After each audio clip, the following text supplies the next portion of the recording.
मित्रांनो नमस्कार मित्रांनो, लाडक्या बहिणीबद्दलची एक नवीन माहिती समोर आली आहे। ती माहिती अशी की राज्यात तब्बल 2.5 कोटीपेक्षा जास्त महिलांनी लाडकी बहीण योजनेचा लाभ घेतला आहे। या लाभ घेणाऱ्या महिलांमध्ये निकषानुसार पात्र नसलेल्या महिलांची संख्या अधिक असल्याची शक्यता आहे। त्यामुळे अशा अपात्र लाभार्थी महिलांची संख्या कमी करण्याच्या महिला व बाल कल्याण विभागाच्या वतीने आता थेट घरी जाऊन पाहणी केली जाणार आहे। त्यामुळे अपात्र महिलांना या योजनेतून बाद केले जाणार आहे। राज्यात लाडकी बहीण योजनेच्या लाभार्थ्यांच्या सर्वेक्षणास सुरुवात झाली आहे। अंगणवाडी सेविका आणि पर्यवेक्षिका घरोघरी जाऊन हे सर्वेक्षण करणार असून जर लाभार्थ्यांच्या घरात 4 चाकी वाहन आढळले तर लाडकी बहीण योजनेतून त्यांचे नाव रद्द केले जाणार आहे। एवढे नाही तर पती किंवा इतर कुटुंबाकडे जर कार आढळली तर त्याचे नाव बाद केले जाणार आहे। लाडक्या बहिणीच्या घरी 4 चाकी वाहन असू नये अशी योजनेची अट आहे।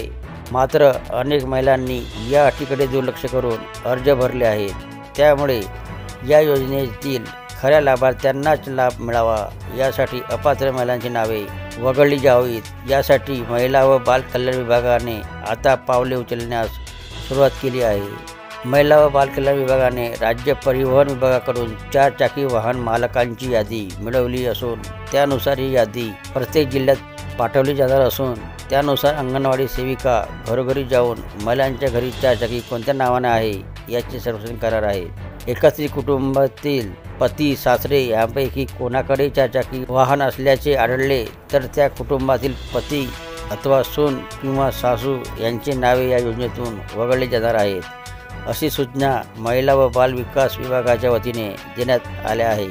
राज्याच्या महिला व बाल विकास कल्याण विभागाचे सचिव अनुप कुमार यांनी राज्यातील सर्व जिल्हा महिला व बाल कल्याण अधिकाऱ्यांशी व्हिडिओ कॉन्फरन्सिंगच्या माध्यमातून या सूचना दिल्या आहेत। तर ही होती मित्रांनो लाडक्या बहिणीबद्दलची नवीन माहिती आवडली असेल तर चॅनलला सबस्क्राईब करायला विसरू नका।